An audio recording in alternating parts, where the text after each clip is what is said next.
días, buenas tardes, buenas noches. Primero que nada, muchas gracias al Colegio de Contadores Públicos del Estado Miranda por la invitación. Estamos muy contentos de participar en la primera edición del programa Criterio. Hoy los acompañamos Norelis Pinto, miembro del Comité de Principios de la Federación, José Hernández, que es el coordinador del Comité de Principios de la Federación, y mi persona, Alberto Fiuni, yo soy miembro del Comité de Principios de la Federación y presidente de EY Venezuela. En los próximos 30 minutos vamos a compartir o a discutir los principales asuntos de contabilidad que están en boga en un entorno sumamente complejo como es el entorno venezolano. La economía venezolana es única, tenemos un entorno con múltiples tasas de cambio, tenemos un entorno donde el organismo oficial no ha publicado los INPC en los últimos 5 meses, tenemos unas diferencias importantes entre las tasas de devaluación, las tasas de inflación, tenemos tasas reales negativas y cada día observamos que las gerencias en Venezuela están gestionando en un entorno multimoneda. Sí, definitivamente el entorno venezolano es único y en los últimos años hemos visto como compañías internacionales que tienen operaciones en Venezuela han desconsolidado su operación en Venezuela. Entonces el primer tema o el primer reto que tenemos como contadores y el primer tema de análisis en este conversatorio es dado las particularidades, dado lo complejo del entorno venezolano, donde existen muchísimas distorsiones, lo que primero que queremos discutir es cuál debería ser el marco contable que deberíamos utilizar en Venezuela. Y quiero hacerle esta primera pregunta a Norelis Pinto. Gracias, Alberto. Bueno, en Venezuela, tal como lo has comentado, tenemos una situación económica especial y para poder transformar eventos económicos y transacciones en las entidades en información financiera, obviamente tenemos que utilizar un marco contable. En Latinoamérica y en el mundo, todas las jurisdicciones han incorporado dentro de sus modelos de contabilidad las normas internacionales de información financiera. Pero cada jurisdicción ha ido buscando la mejor manera de llegar a lo que es la meta, que sería la aplicación pura de los estándares internacionales. Pero en Venezuela, por todos estos aspectos que tú has comentado previamente, no están dadas desde mi punto de vista y desde el punto de vista de la Federación las condiciones apropiadas para que esas transacciones en una aplicación pura de los estándares internacionales se pueda ser aplicada. Es por ello que desde el año 2004, que es cuando decidimos incorporar de manera más formal en el modelo contable venezolano los estándares internacionales, porque debemos recordar que con el modelo contable anterior, fundamentado en las declaraciones de principios de contabilidad, teníamos la DPC 0 que establecía en su párrafo 51 la gradación de aplicación de normativas cuando el Comité Permanente de Principios no emitiera un boletín respecto a una transacción. Y en primer lugar teníamos las normas internacionales de información financiera.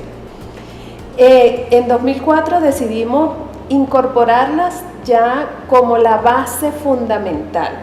Entonces derogamos todas las declaraciones de principios de contabilidad, pero no podíamos negar esa realidad que en aquel entonces no era tan marcado como es ahora. Y establecimos los boletines de aplicación de las normas internacionales de información financiera, que son un complemento al estándar. En otros países han utilizado el escribir su propia normativa fundamentada en el estándar, pero escrita por los propios nacionales. Nosotros no. Nosotros tomamos el estándar y lo complementamos con los boletines de aplicación. Cada boletín de aplicación que ha salido hasta ahora, y José a lo mejor nos puede ampliar un poco respecto a eso, ha tenido una razón de ser. Han habido, lo comentabas también al inicio, para comentar solamente uno de ellos, el boletín 2, la norma NIC 29 y su sección en la norma de información financiera para las pequeñas y medianas entidades, la sección 31, establece que hay que definir un índice para poder reconocer la inflación dentro de los estados financieros. Claro. Y más profundamente en la norma establece que un organismo oficial es quien lo emite, y ese es el Banco Central de Venezuela. Pero el Banco Central de Venezuela emite varios índices y por eso teníamos que pronunciar. Eso por comentarte uno de ellos. Ya José nos puede ampliar un poco más en relación con eso. Muchas gracias, Noreli. Un poco complementando los comentarios de Noreli Pinto, es importante resaltar que este marco de preparación en Venezuela está dirigido a las entidades no reguladas. Es decir, en Venezuela existen entidades reguladas donde su ente regulador les emite principios contables, caso Sunaval, caso Sudeban, y de alguna forma hay un grupo de empresas que están, si se quiere, sin un marco contable definido, y en ese aspecto es donde entra el ámbito de la federación a regular o a normar a través de principios contables en Venezuela. Desde el año 2004 creo que de manera muy predictiva, el proceso de adopción en Venezuela básicamente fundamentó en la preparación y complemento de normas internacionales de información financiera aquellos aspectos que no estaban cubiertos por la norma. De hecho, lo tenemos que estudiar en el Comité Permanente de Principios antes de aprobar una norma o alguna modificación. Por ello, la existencia de los boletines de aplicación de los BENDIF en Venezuela, algunos de ellos tienen la característica del boletín 2, tenemos el boletín 4, que define una fecha particular desde el punto de vista de medir los efectos de hechos posteriores cuando se presenten como efecto de la preparación de la información financiera, el boletín 9 con nuestra particularidad en la aplicación de la normativa legal y la aplicación de provisiones de prestaciones sociales en Venezuela, un poco para flexibilizar esas mediciones en Venezuela por la característica y condicionamiento que se presentan. Nuestro boletín 10, que se dio una situación muy particular previendo aquellos casos de empresas que tenían de alguna manera la participación en autorizaciones de adquisiciones de divisas, y el boletín 11, a raíz de la eliminación del ajuste fiscal en los sujetos pasivos especiales desde el punto de vista ámbito tributario básicamente. Creemos y estamos convencidos desde el Comité Permanente de Principios, a través de las aprobaciones que se han dado en la Federación como un ente macro y los actos que se dan en los directorios nacionales ampliados, que es el mejor proceso de acuerdo a los condicionamientos económicos que tenemos en Venezuela. Bueno, sí. Reflexionando, definitivamente la situación económica venezolana es única. Pocos países en el mundo tienen tasas de inflación, están en una economía hiperinflacionaria, y lo más complejo es que las tasas de inflación tienen una diferencia significativa con las tasas de cambio. Eso es una diferencia muy significativa que genera definitivamente distorsiones en los estados financieros. Pocos países tienen tasas reales negativas, pocos países tienen un mercado para determinar los valores de mercado de los activos no monetarios bastante limitado, y por ende es necesario que nosotros el marco contable definitivamente sea revisado y adaptado a la situación única del entorno venezolano, para así poder preparar estados financieros que estén muy cercanos a lo que es la realidad económica de la empresa. Recientemente estamos viendo un incremento importante en el volumen de las transacciones en moneda extranjera en el país. Hemos visto que los empresarios venezolanos, debido a estas distorsiones, han comenzado a facturar muchísimo más en moneda extranjera, han comenzado a cobrar en moneda extranjera y han ya siguiendo determinando, o mejor dicho, aumentando la determinación de los precios y servicios en moneda extranjera.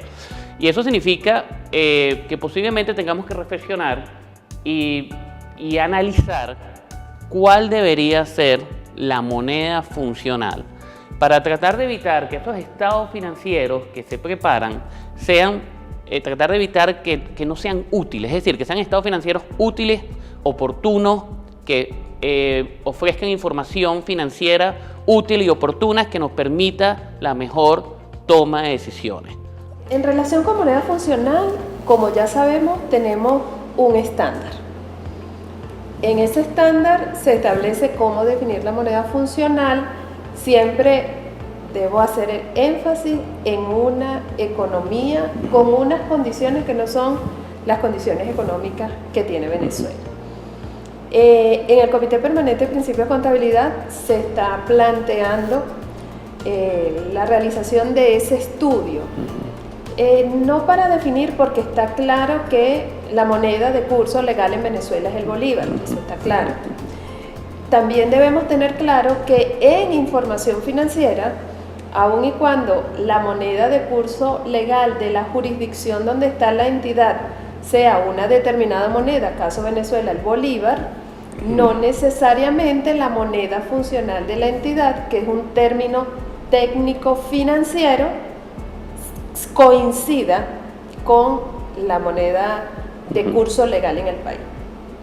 En Venezuela, si bien es cierto que se está viendo en la cotidianidad el uso de la moneda extranjera para los intercambios, tendríamos que no de plano señalar que la moneda funcional en Venezuela de las entidades venezolanas es el dólar o es cualquier otro tipo de moneda, sino lo que tendríamos que hacer la evaluación de si la expresión de los estados financieros en la moneda de curso legal y como otra forma de presentación para análisis administrativo pudiera utilizarse otra moneda, por allí debería ir el primer estudio. También, bueno, siempre José en su condición de coordinador es quien tiene que como dictar pauta en estos temas, porque si bien nosotros estamos en otras comisiones, pero José, que es el líder, debe comentarnos sobre ese tema. Sí, fíjense, dentro del trabajo, agenda de trabajo que tiene el Comité Permanente de Principios para los últimos meses del año, está este tema referencial, un poco con el objetivo de primero darle no claridad, sino información importante a las entidades, por esto que comentaba Alberto, en el escenario de que se está dando un incremento en las transacciones en una moneda distinta a la moneda de curso legal en Venezuela. Como lo decía Noreli, la norma es muy clara en definir cuáles son los parámetros y factores que debe atender una empresa para evaluar y aplicar un juicio profesional, que es un juicio profesional fundamentado, o sea, no es algo deliberado, para determinar la primera pregunta que debe hacerse la entidad: ¿cuál es mi moneda funcional? Es un tema muy propio de la entidad. Sin embargo, dadas las características y las condiciones que tiene la economía en Venezuela, consideramos prudente que nosotros como comité trabajemos en función de darle direccionamiento, claridad y un poco que sirva algún tipo de trabajo para que no se pierda como reto más importante el uso de la herramienta principal, que es la preparación de información financiera. Ahí es donde está realmente el valor agregado y la utilidad del trabajo que estamos planteando en el comité. No, y definitivamente es bastante relevante, ya que la mayoría de las empresas en Venezuela están ajustando sus modelos de negocio para adaptarse a este entorno multimoneda y han comenzado a utilizar indicadores financieros elaborados en moneda dura, en multimoneda, como por ejemplo el flujo de caja. Sí, muchas compañías analizan el flujo de caja en bolívares y también analizan el flujo de caja en otro tipo de moneda, y eso es lo que le permite lo que es la toma de decisiones oportunas, ¿no? Entonces definitivamente tenemos trabajo, el marco conceptual está claro en lo que es la NIS 21, pero va a ser muy útil que trabajemos en elaborar algún tipo de guía de aplicación con respecto a la evaluación de la moneda funcional. Sí. Fíjate, para complementar allí, ¿cuál es la novedad que tenemos en este momento? La novedad es que anteriormente, cuando hablábamos de multimoneda, cuando hablábamos de transacciones en dólares, siempre estábamos enfocados hacia grandes entidades. entidades con importantes transacciones. Pero ahora es común. O sea, ahora en la peluquería, en cosas muy cotidianas, Sí, del día a día. estamos utilizando ese medio de intercambio, ¿no?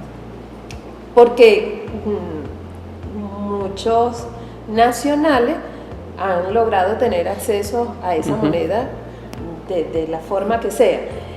Entonces, de alguna manera, pequeñas entidades, medianas entidades también están trabajando con esa moneda. Entonces, no perdemos de vista marco legal, no perdemos de vista legitimación de capitales y financiamiento al terrorismo, que son legislaciones que nos involucran a los contadores públicos porque estamos entre los sujetos obligados a el cumplimiento de notificaciones y todo esto.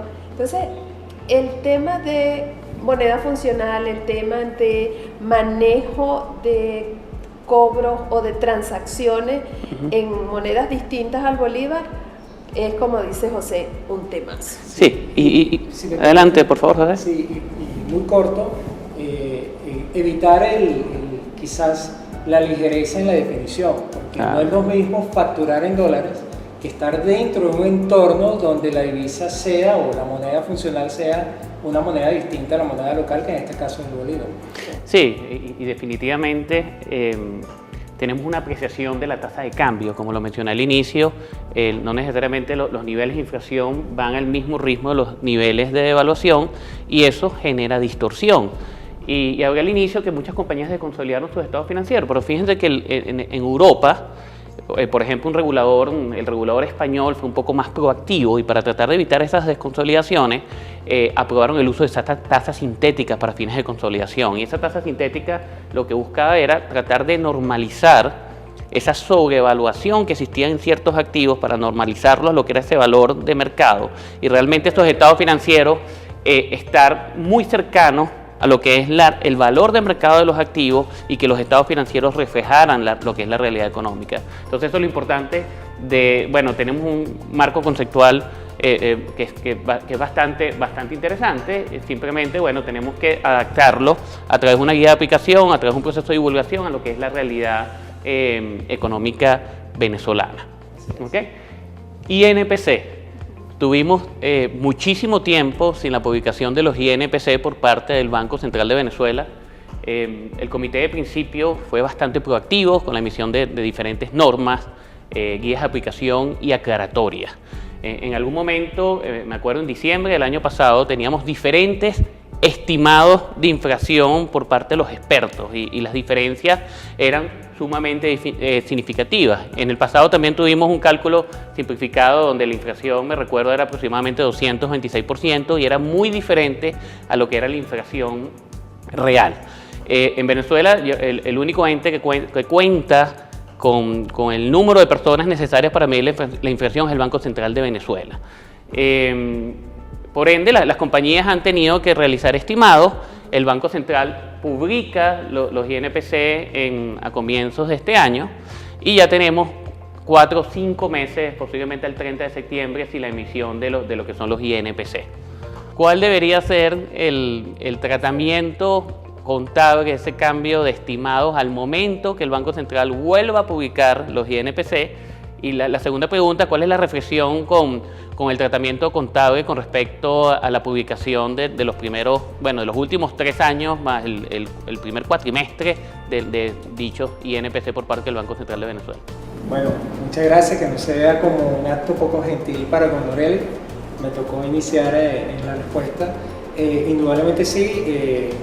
Fíjense, cuando estábamos conversando acerca del marco contable en Venezuela, referenciamos el hecho de la existencia de boletines de aplicación y precisamente uno de ellos, el boletín 2, en principio tenía como objetivo el reconocimiento de los efectos de la inflación en la preparación de información financiera sobre la base de la indefinición que en aquel momento teníamos con la visión que tiene la NIP 29. La NIP 29 en aquel momento, no precisamente, estamos en la década pasada, 2004, 2002 aproximadamente, estábamos referenciando la aplicación de un boletín que estaba focalizado a que la aplicación de esta preparación fuese cuando en Venezuela existiera una inflación de 10% en adelante. No había una relación directa con la NIC 29. Hoy en día sí la hay, y hoy en día está acompañada esta aplicación con la ausencia de publicación por parte del ente oficialmente delegado para esta publicación, que es el Banco Central de Venezuela. Fíjense, el Banco Central de Venezuela tuvo 2 años y medio prácticamente sin la publicación y sale la publicación. Este boletín referenciaba, ante la ausencia de publicación, la aplicación de estimaciones de inflación anclada y fundamentada en el estudio de un experto, y acompañado hoy en día con la publicación de parte de la Federación de Colegios de Contadores Públicos de Venezuela, de Contadores Públicos de Venezuela. El hecho es que están las dos metodologías. Si una entidad define que su moneda funcional es el bolívar, indudablemente tiene que reexpresar, pero aquí tienes un efecto de cuál es la utilidad en la preparación de esos estados financieros reexpresados como valor agregado en toma de decisiones, debido a las distorsiones o al condicionamiento particular que tiene esta variable, acompañada con la anterior tasa de cambio, sumada la tasa de inflación. Lo que no podemos perder de vista es la utilidad de esa información que se está preparando, porque hay diferentes, si la empresa decide la estimación de un experto, cada experto tiene una forma particular de ponderar y de calcular estas estimaciones. Fíjate, yo quisiera agregar 2 aspectos puntuales. En primer lugar, el efecto prospectivo de cuando venía utilizando una metodología para el reconocimiento de la inflación y surge la emisión por parte del Banco Central de los INPC. Entonces, ¿qué hago? Uno es cómo voy a crear la serie de índices que voy a tener que aplicar para continuar con mi trabajo de reconocimiento de inflación. Y otro es la diferencia que voy a determinar en el ejercicio corriente aplicando esa serie de índices que reconstruyo, cómo voy a reconocer esas diferencias. El boletín es muy claro, el efecto es prospectivo, pero también la NIC 29 es muy clara cuando nos establece en un párrafo 37 que la información comparativa debe estar expresada en la misma moneda de poder adquisitivo de cierre.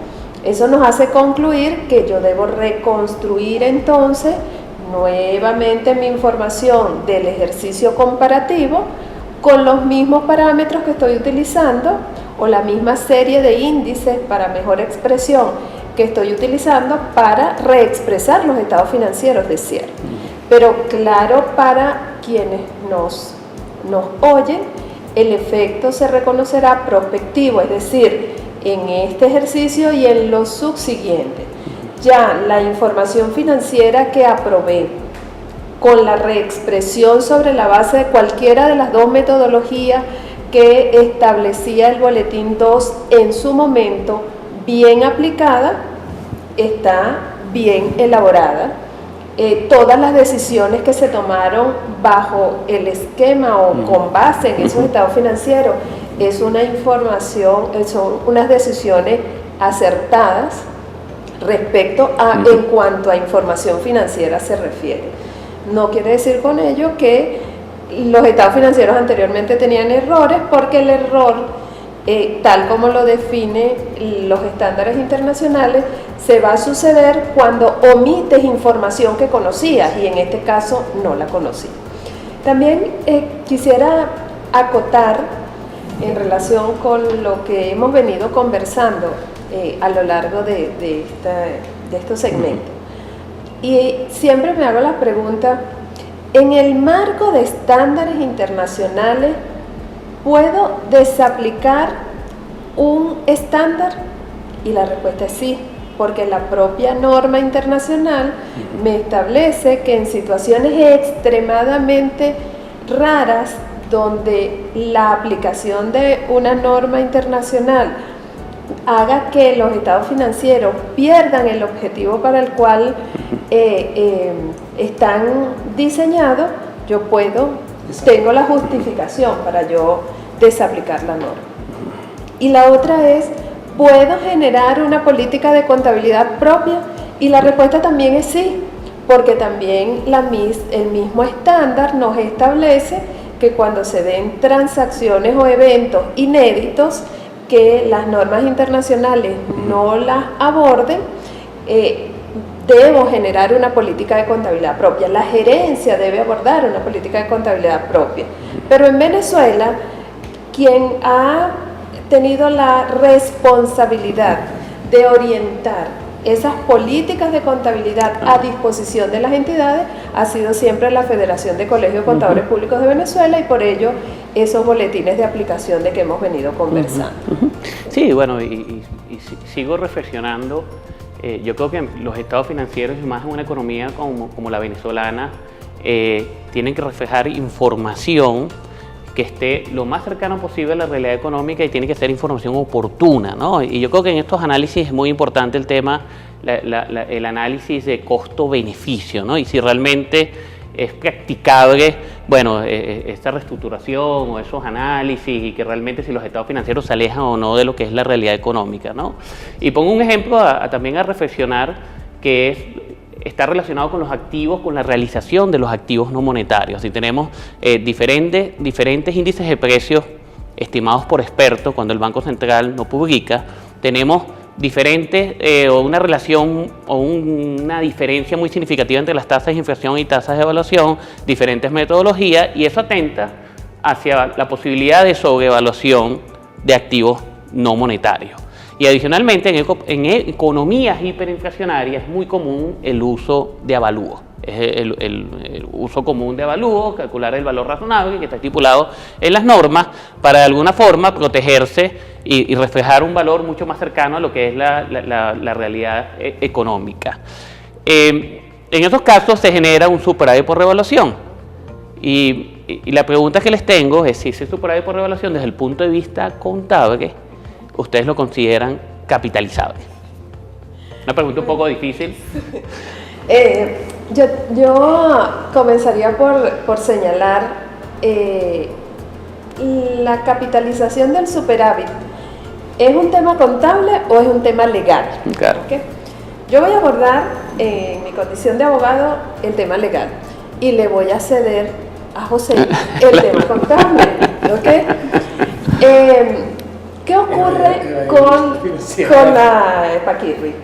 ¿Qué ocurre con la legalidad en cuanto al superávit por revaluación?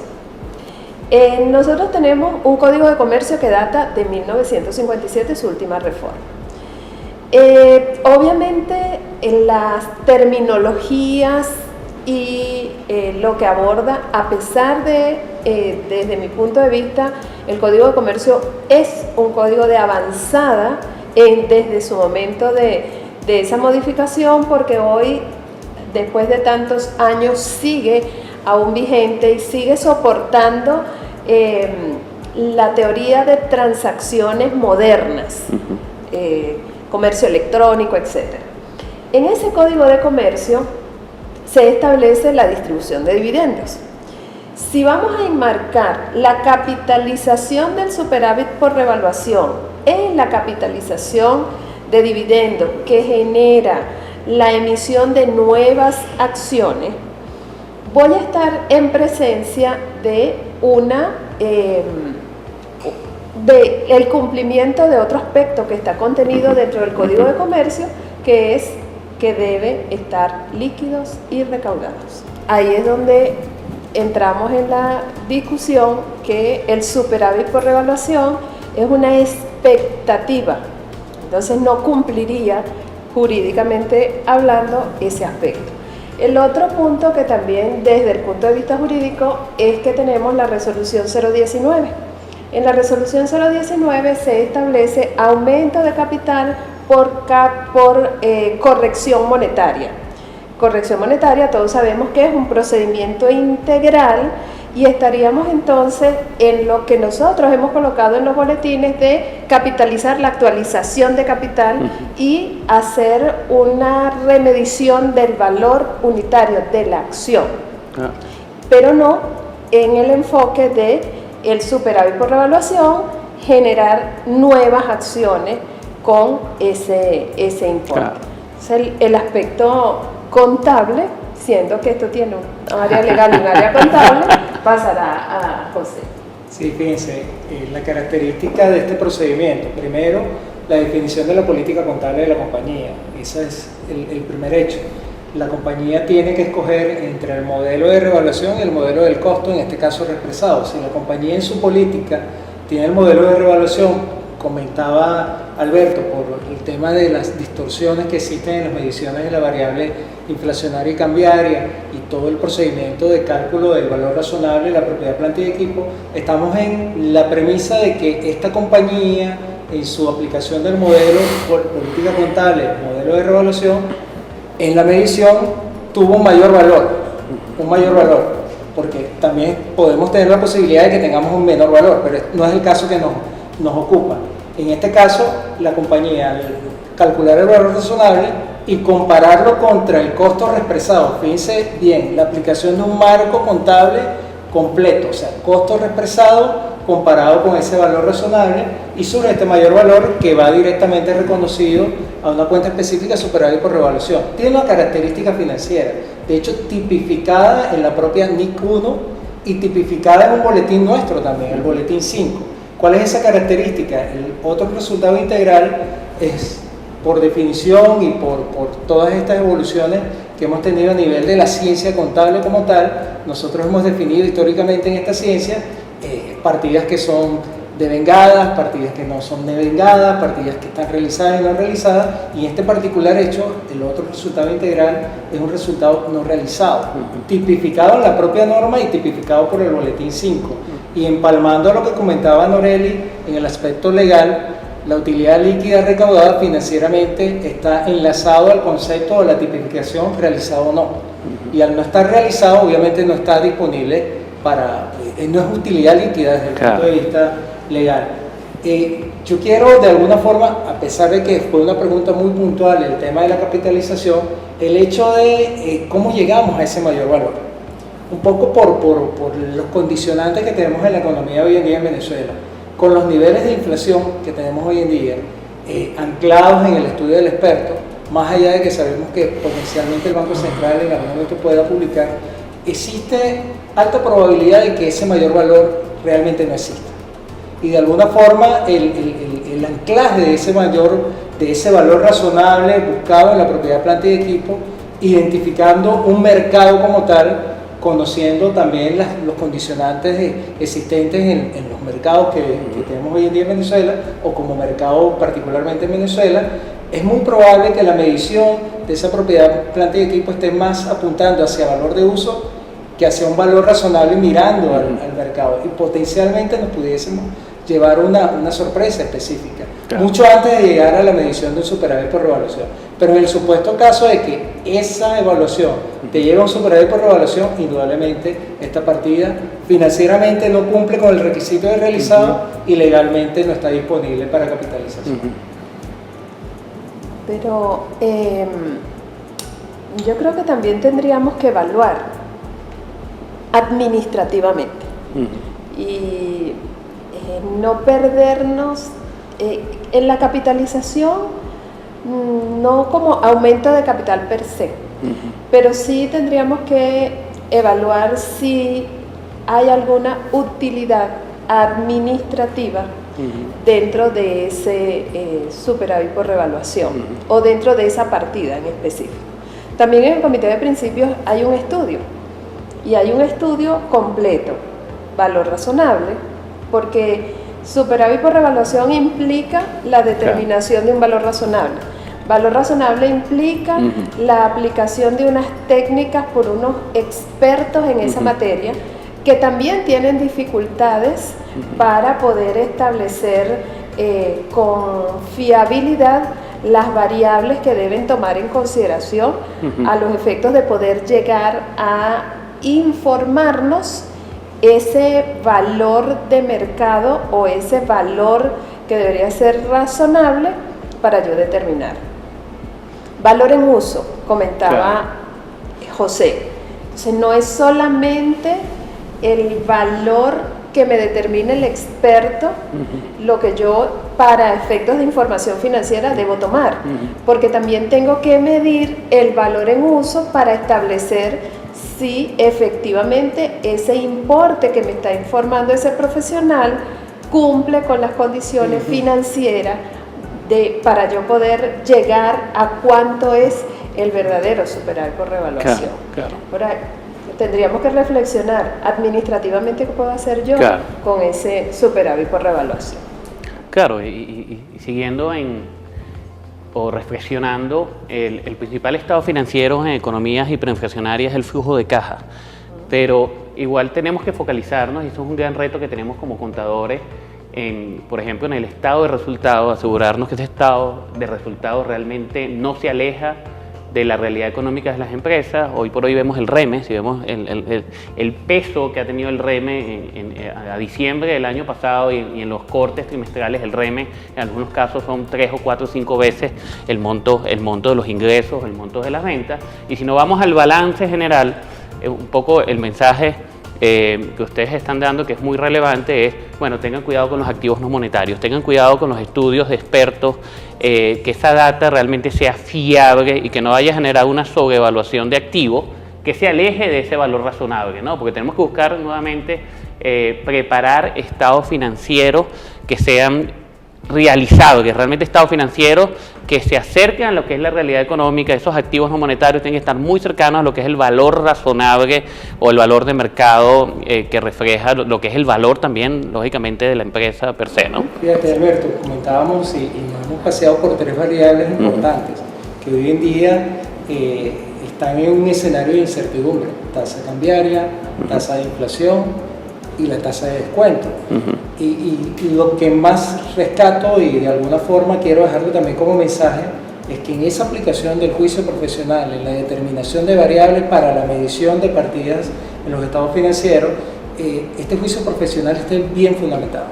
Quizás es lo más relevante, porque de alguna forma con la revelación respectiva de esa aplicación es lo que puede darte razonabilidad en la preparación de los estados financieros.